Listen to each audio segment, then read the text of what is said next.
সমুদ্ৰসকলক স্বাগতম জনাই ষ্টুডিঅ'ত প্ৰণামী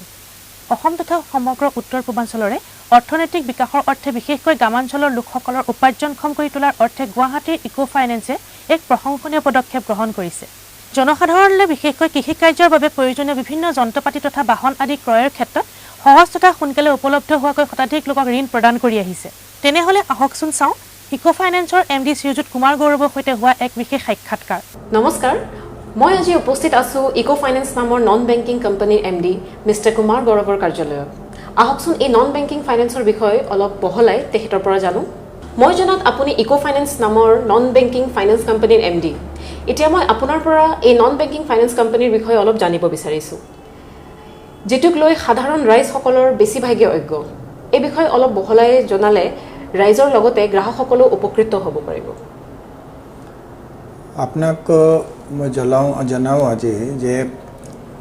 আমাৰ কোম্পানী নাম হ'ল Amar Shakti commerce and industries limited eco finance আমাৰ ট্ৰেডমাৰ্ক আছে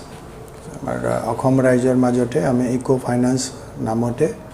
আমাৰ ফাইনেন্স বিজনেছ কৰি আছোঁ আৰু নন বেংকিং ফাইনেন্স কোম্পানী বিভিন্ন ফাইনেন্স এক্টিভিটি কৰিবৰ কাৰণে ফাইনেন্সিয়েল ৰিলেটেড এক্টিভিটি কৰিবৰ কাৰণে আৰবিআইৰ পৰা লাইসেন্স লৈ কাম কৰে আমি ৰিজাৰ্ভ বেংক অফ ইণ্ডিয়াৰ পৰা লাইসেন্স পাইছোঁ এছেটছ ফাইনেন্সৰ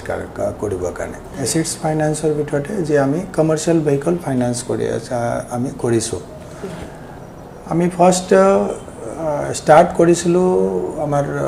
finance business the year of 2014 লাহে লাহে আমি এতিয়া 2022 আহিছোঁ গোটেই পৰ্টফলিঅ' যদি মই চাবলৈ যাওঁ আমাৰ 10,000 more than 10,000 মানুহক আমি লোন দিছোঁ for buying of 3-wheeler tractor like that all commercial vehicle and কিছুমান 1-tonner 4-wheeler গুডছ কেৰিয়াৰ আপুনি এইটো যে ক'লে নন বেংকিং ফাইনেন্স কোম্পানীৰ বিষয়ে awareness যে আছে মানুহবিলাক যে ভিলেজ এৰিয়া আমি ভিলেজ এৰিয়া ভিতৰতে মেইনলি ফাইনেন্স কৰিছোঁ অলপ অভিজ্ঞতা কম আছে ফাইনেন্স কোম্পানী তেওঁলোকৰ ভাবে যে এইটো আমি লোন লৈছোঁ আৰু এই এটা বিজনেছ আছে এইটো বিজনেছৰ মই লোন দিলে এইটো দিম নহ'লে গাড়ী ঘূৰাই দিম এনেকৈ এইটো আছে কিন্তু কি ইম্পেক্ট হ'ব পাৰিব নন বেংকিং ফাইনেন্স কোম্পানী হওক কি বেংকৰ পৰা লোন ল'লে কি ইম্পেক্ট হয় তেওঁলোকৰ অভিজ্ঞতা অলপ কম আছে আৰু বেংক হওক কি নন বেংকিং ফাইনেন্স কোম্পানী হওক গোটেইকেইটা ৰিজাৰ্ভ বেংক অফ ইণ্ডিয়াৰ পৰা মনিটৰ হয় আৰু ৰিজাৰ্ভ বেংক অফ ইণ্ডিয়াৰ লাইসেন্স লৈয়ে এইটো ফাইনেন্সিয়েল এক্টিভিটি কৰিব পাৰে যদি ৰিজাৰ্ভ বেংক অফ ইণ্ডিয়াৰ লাইসেন্স নাই তেতিয়া এইটো এটা ইলিগেল বিজনেছ বুলি ক'ব পাৰি and it is a very strong ল তাৰ কাৰণে বনোৱা আছে আৰু আপুনি এইটো তাৰ ভিতৰতে আপোনাৰ কানুন ভিতৰতে আপুনি দায়ী হ'ব আপোনাৰ এই নন বেংকিং ফাইনেন্স কোম্পানীটোৰ প্ৰতিষ্ঠা কৰিবলৈ মানে কেনেকুৱা পদক্ষেপ লৈছিল বাৰু আসলতে আমি যেতিয়া ট্ৰেডিং বিজনেছ ষ্টাৰ্ট কৰিছিলোঁ তেতিয়া আমি পাইছিলোঁ যে এইটো সেল্ফ এমপ্লয়মেণ্টৰ কাৰণে ফাইনেন্সিয়েল ইনক্লুজনৰ যি দৰকাৰ আছে এই ফাইনেন্সিয়েল ইনক্লুজন সুদূৰ অসমৰ ভিতৰতে যিবিলাক পিছপৰা এলেকা আছে যেনেকৈ এইটো 2014 কথা মই কৈ আছোঁ 2014 যেতিয়া আমি ষ্টাৰ্ট কৰিছোঁ কি 2011 আমি ফাৰ্ষ্ট বিজনেছ ভিতৰতে আহিছিলোঁ এইটো সময়তে ধেমাজি হওক মাজুলী হওক মানকাচাৰ হওক এই সুদূৰ অসমৰ যে পিছপৰা এলেকা আছে তাতে কিবা এটা আমাৰ যদি কমাৰ্চিয়েল ভেহিকল কিনিব লাগে এইটো সেল্ফ এমপ্লয়মেণ্ট কাৰণে নিবনুৱাসকলে এইটো সুবিধা পোৱা নাছিলে আৰু ইয়াতে CD ৰেচিঅ' কম হোৱাৰ কাৰণে এই এটা ডাঙৰ গ্যাপ আমি চাব পাৰিছোঁ তেতিয়া আমি এটা এফৰ্ট লৈছোঁ নন বেংকিং ফাইনেন্স কোম্পানীত একুৱায়াৰ কৰা আমি কৰিছোঁ আৰু জইণ্ট লেণ্ডিং এগ্ৰিমেণ্ট তো আমি চেন্নাই আৰু মুম্বাই দুটা ষ্টেটৰ এইটো চিটিত বেছ NBFC লগতে আমি কৰিছোঁ আৰু তেওঁলোকৰ জৰিয়তে কিছুমান তেওঁলোকৰ পইচা লগাইছে কিছুমান আমি পইচা লগাইছো এইটো কৰিছোঁ জয়েন্টলি আমি লেণ্ডিং কৰিছোঁ অসমৰ ভিতৰতে আৰু এইমান এইটো যিমান পিছপৰা এলেকা আছে যিখিনি মানুহবিলাক লোন পোৱা নাছিলে এওঁলোকৰ লোন দি আমি সংস্থাপন এমপ্লয়মেণ্ট সেল্ফ এমপ্লয়মেণ্টৰ কাৰণে আগবঢ়াইছোঁ তাৰ ভিতৰতে আমাৰো বিজনেছ কৰিছোঁ এতিয়ালৈকে কিমান ৰাইজ আপোনাৰ কোম্পানীৰ পৰা উপকৃত হৈছে বাৰু more than 10,000 borrowers আমি লোন দিবা আজিলৈকে দিছোঁ আৰু আগফালে আৰু বাঢ়িবলৈ চেষ্টা কৰি আছোঁ আপোনাৰ বেছি সংখ্যক হিতাধিকাৰীয়ে গ্ৰামীণ অঞ্চলৰ এই ক্ষেত্ৰত তেওঁলোকক এই নন বেংকিং ফাইনেন্সৰ বিষয়ে বুজোৱাত নিশ্চয় আপোনাৰ অসুবিধা হৈছিলে চাগে অসুবিধাৰ মানে সন্মুখীন হৈছে আপুনি কি ক'ব এই বিষয়ে আপুনি কি ক'ব বাৰু আচলতে ফাইনান্স তো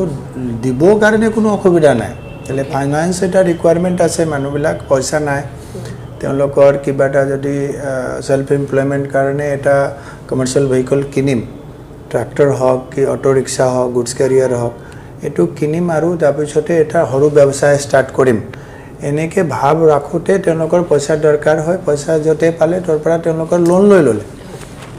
কিন্তু পিছতে যেতিয়া আমি ৰিকভাৰী ক্ষেত্ৰতে যাওঁ তেতিয়া বহুতখিনি বুজাব লগা হয় তেতিয়া তেওঁলোকৰ মানে এইটো আৱেৰনেছ কম হৈ থকাৰ কাৰণে তেওঁলোকৰ ভাবে যে দেৰিকৈ পঢ়িলেও হ'ব এতিয়া এনেকৈ কেনে এইটো কিলে কৰি আছে তেতিয়া তেওঁলোকক বুজাব লাগে যে আমাৰ RBI গাইডলাইন মতে চলিব লাগে RBI এটা দিশা নিৰ্দেশ আছে এইটো দিশা নিৰ্দেশ আমাৰ মানিব লাগে আৰু ইয়াৰ ভিতৰতে যদি আমি সময়তে পইচা নাপাওঁ তেতিয়া ফাইন পেনাল্টি প্ৰভিজন আছে এইটো লৈ আমাৰ বড়োৰ সকলো লোকচান হয় সেইবিলাক বস্তু তেওঁলোকৰ আৰু আগৰো এটা যে ফাইনেন্সিয়েল চাইকেল গাঁৱৰ ভিতৰতে অলপ মানুহটো বুজিবলৈ অলপ আৱেৰনেছ কম আছে কাৰণে তেওঁলোকৰ ভাবে যে আমি এনে সুবিধা দি আছোঁ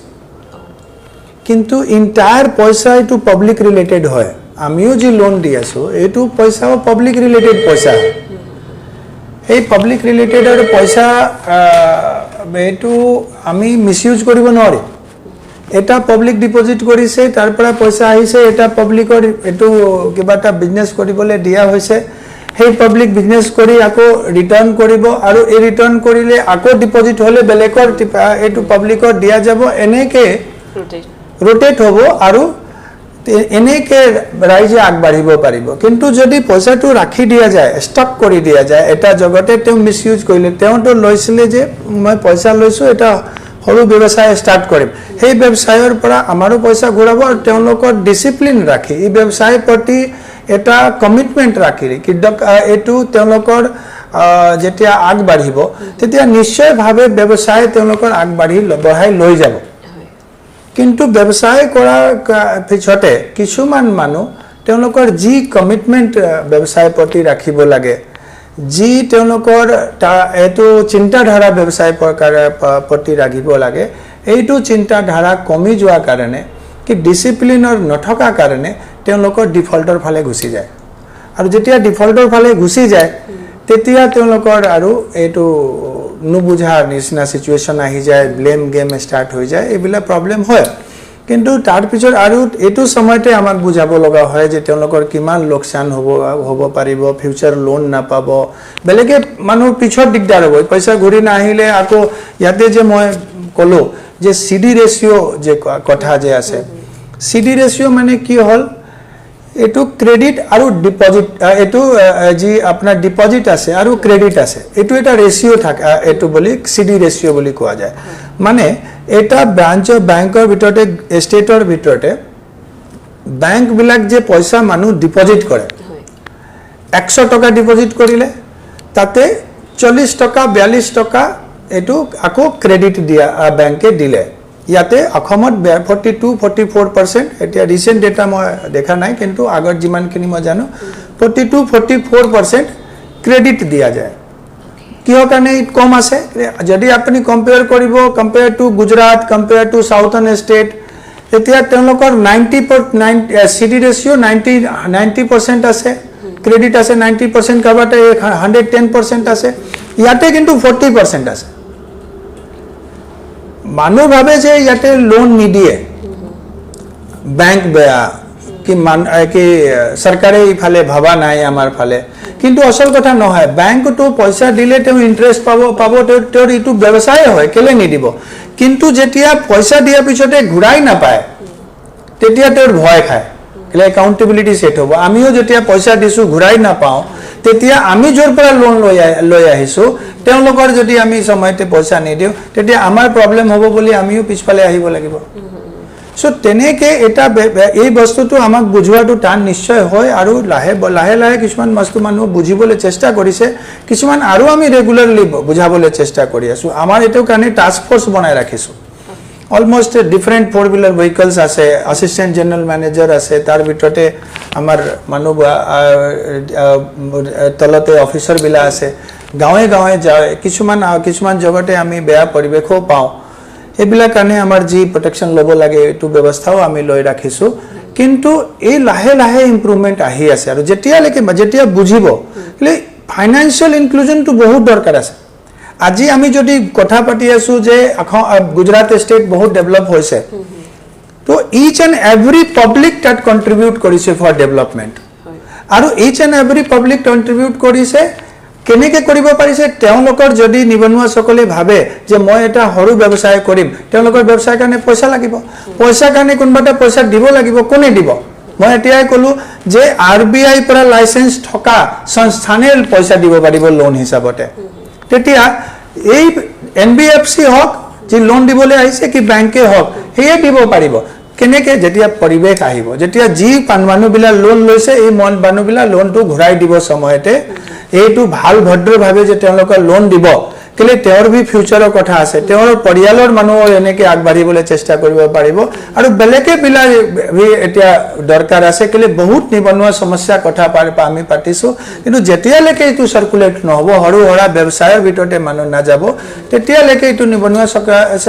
এইটো সমস্যা চল্ভ নহ'ব, তেতিয়ালৈকে ইকনমিকেল ডেভেলপমেণ্টো নহ'ব। ফাইনেন্সিয়েল ডিচিপ্লিন যদি কেপিটেল ডিফিচিয়েঞ্চি থাকিব, কেপিটেল ডিফিচিয়েঞ্চি যদি ষ্টেট ভিতৰতে থাকে, কেতিয়াও ষ্টেট ডেভেলপ হ'ব নোৱাৰে। আৰু এইটো ৰাইজে দায়িত্ব ল'ব লাগিব, আৰু এই বস্তুটো আমি ভালকৈ বুজাবলৈ আমি চেষ্টা কৰি আছোঁ। আৰু সময় লাগিব। আমাৰ নিচিনা বেলেগৰ ফাইনেন্সিয়েল ইনষ্টিটিউশ্যনছবিলাক আছে, বেংকে আছে, তেওঁলোকৰো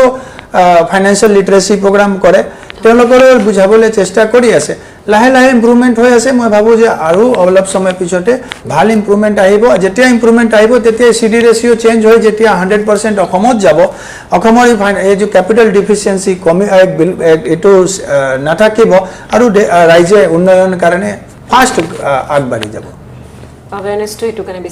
বেছি দৰকাৰ আছে। কোভিড পেণ্ডেমিক চিটুৱেশ্যনত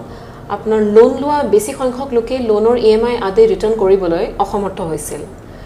তেতিয়া এই ক্ষেত্ৰত তেওঁলোকৰ সহায় হোৱাকৈ আপোনাৰ কোম্পানীয়ে কিবা পদক্ষেপ, কিবা বিশেষ পন্থা লৈছে নেকি? অলপ জনাব নেকি? আচলতে কোভিডৰ সময়তে যিমানখিনি আমাৰ বৰৱাৰ্ছ বন্ধুসকল আছে, তেওঁলোকৰ গোটেইকেইটা অসুবিধা পাইছে। স্পেচিয়েলি 3-wheeler কাৰণে এটা গাইডলাইন আহিছিলে, 2টাকৈ বেছি পেচেঞ্জাৰ ল'ব নোৱাৰে। আমাৰ বেছিভাগে পেচেঞ্জাৰ এইটো পৰ্টফলিঅ' 3-wheeler ৰিলেটেড পৰ্টফলিঅ' আছে। চ' এতিয়া 15 তাৰিখৰ পিছতে এইটো এতিয়া উঠাই লোৱা হৈছে, কিন্তু ইয়াৰ আগতে 2টা পেচেঞ্জাৰকৈ বেছি তেওঁলোকৰ ল'ব নোৱাৰে, এনেকৈ এটা গাইডলাইনছ হৈ আছিলে। আৰু কোভিডৰ সময়তো একেবাৰে বাহিৰতে ওলাব নোৱাৰি, তেওঁলোকৰ বহুত অসুবিধা হৈছে। ৰিজাৰ্ভ বেংক অফ ইণ্ডিয়াও গাইডলাইন দিছিলে যে মনিটৰিয়াম দিব লাগে, কিন্তু আমাৰ বহুতখিনি ৰুৰাল বৰৱাৰ্ছ ৰুৰাল এৰিয়াজ থাকে, তেওঁলোকৰ বহুত সুদূৰ গাঁৱতে থাকে। এটা প্ৰক্ৰিয়া আছিলে যে তেওঁলোকৰ এটা হ'লে মেইল পঠাব লাগে, কি এটা এপ্লিকেশ্যন দিব লাগে মনিটৰিয়াম কাৰণে। এইটো এটা ৰিকুৱেষ্ট পঠালে এইটো আমি কৰিব পাৰিম। যিহেতু তেওঁলোকৰ আমাৰ গাঁৱৰ মানুহবিলাকো কিমান ইনফ্ৰাষ্ট্ৰাকচাৰ নথকাৰ কাৰণে এইটো আমাৰ সম্পৰ্ক নহ'ল বহুতখিনি মানুহবিলাক আমি এটা চাইছোঁ যে তাৰ কাৰণে আগতো আমাৰ এটা অসমৰ ৰাইজ মাজতে মই আপোনাক কওঁ যে কাৰণে বেছিভাগে মানুহবিলাক প্ৰব্লেমত পৰিছে কেলে কোভিডৰ আগতে CA আন্দোলনৰ কাৰণে বহুতখিনি বস্তু ৰেষ্ট্ৰিক্টেড হৈ গৈছিলে আৰু এইটো সময়তে আমি ইনষ্টলমেণ্টৰ মানুহবিলাক আমাক ভালকৈ দিয়া নাই কেলে তেওঁলোকৰ ইনকাম ডিষ্টাৰ্ব হৈছিলে তাৰপিছতে কোভিড আহি গ'ল লম্বা চলিছে এতিয়া তাৰ পৰা তেওঁলোকৰ ডিফল্ট আছে CA যে আছিলে এইটো পিৰিয়ডৰ RBI ৰুল মতে এইটো কভাৰ নহয় যিখিনি মানুহবিলাক এইটো ডিফল্ট কৰিছে because of CA in Assam এওঁলোকৰ এতিয়া কণ্টিনিউ কৰি আগবাঢ়িলে এতিয়া তেওঁলোকৰ ধুনীয়াকৈ এইটো বস্তুটো আৰু বিভিন্ন আৰু ডেটা আছিলে CA আগতে বানপানী হৈছিলে তো তেওঁলোকৰ এইটো ৰিলেক্সেশ্যন নাপালে আৰু এইটো ফাইন পেনাল্টি আগবাঢ়ি গ'ল তো ফাইন পেনাল্টি আগবঢ়াৰ কাৰণে তেওঁলোকৰ বহুত ভাগে অসুবিধাও হ'ব পাৰে আৰু এই ফাইন পেনাল্টি যদি তেওঁলোকৰ লাগি থাকে তেতিয়া তেওঁলোকৰ মাহে যি পইচা দিব তাৰ ভিতৰতে এডজাষ্ট হৈ যায় যদি তেতিয়া তেওঁলোকৰ এইটো ৰিপেমেণ্ট কৰিবৰ কাৰণে দিগদাৰ হ'ব এইবিলাক আমি ডিছকাশ্যন কৰিছোঁ আৰু আমি বোৰ্ড ভিতৰতে এটা ডিচিশ্যন লৈছোঁ ভাইটেল ডিচিশ্যন লৈছোঁ যে আমি অল বৰৱাৰ্ছ ঘৰে ঘৰে যাম তেওঁলোকৰ এটা ৰিষ্ট্ৰাকচাৰিং কাৰণে আমি প্ৰপ'জেল দিম যে তেওঁলোকৰ যদি ৰিষ্ট্ৰাকচাৰিং কৰি লয় তেতিয়া তেওঁলোকৰ ফাইন পেনাল্টিত আমি 50% ৱেভাৰ দি দিম আৰু তাৰপিছতে যে নতুন আমি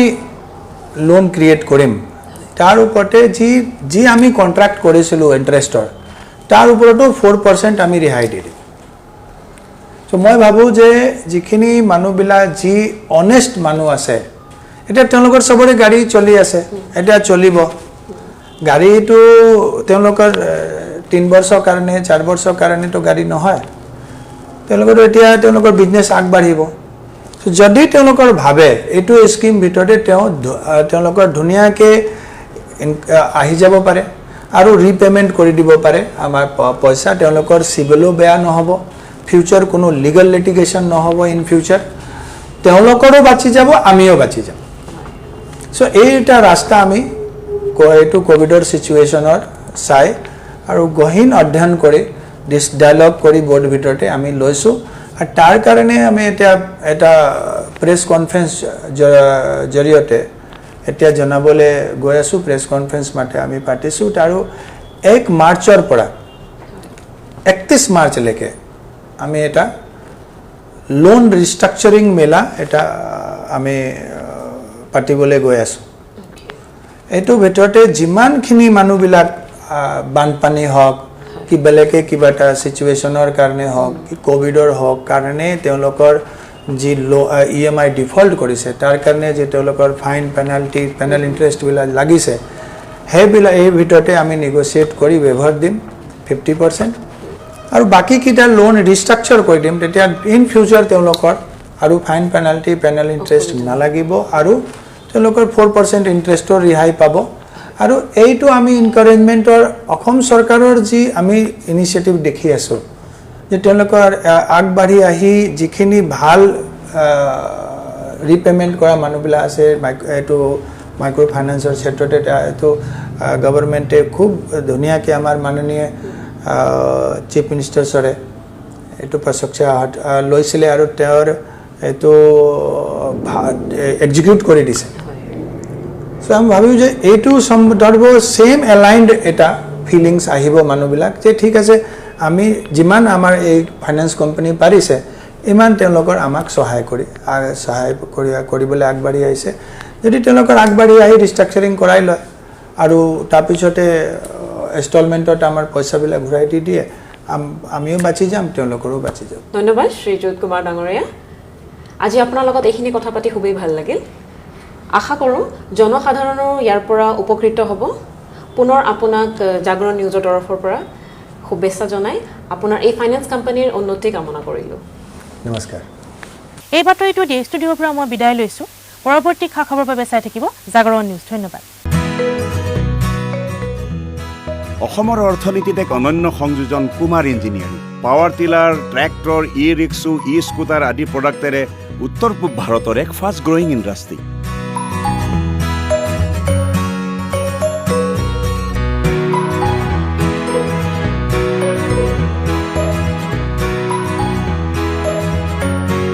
কুমাৰ ইঞ্জিনিয়াৰিং, মানুহৰ সৈতে মানুহৰ বাবে।